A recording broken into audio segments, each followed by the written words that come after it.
Siamo qui con Mister Pracali, una partita tiratissima punto a punto, poi nel secondo tempo una sequela di power play subiti e di tiri diretti, ma direi che comunque il Castiglione ha retto il colpo nonostante ciò.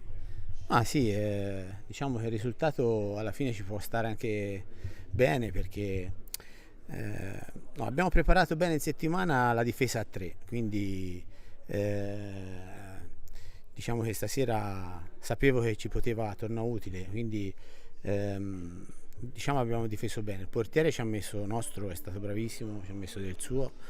E chiaramente dopo 8 minuti, soprattutto il secondo tempo in 3, abbiamo un po' accusato anche fisicamente e quando poi siamo stati in parità numerica diciamo non abbiamo tenuto troppo palla.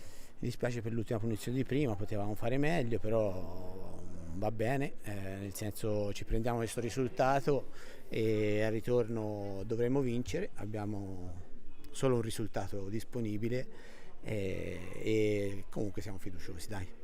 Quindi che tipo di gara fra le mura domestiche ti aspetti? Differenze, miglioramenti, non so.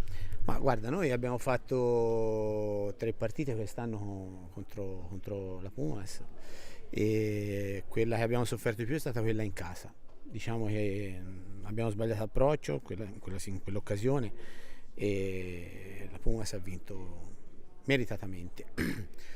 Abbiamo studiato un po' quella partita, cerchiamo di non ripeterla e non so se ci verranno a prendere altri come hanno fatto qua.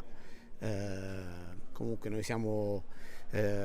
cercheremo di fare il nostro gioco, insomma, non è che ci stiamo a fasciare la testa di come gioca l'avversario.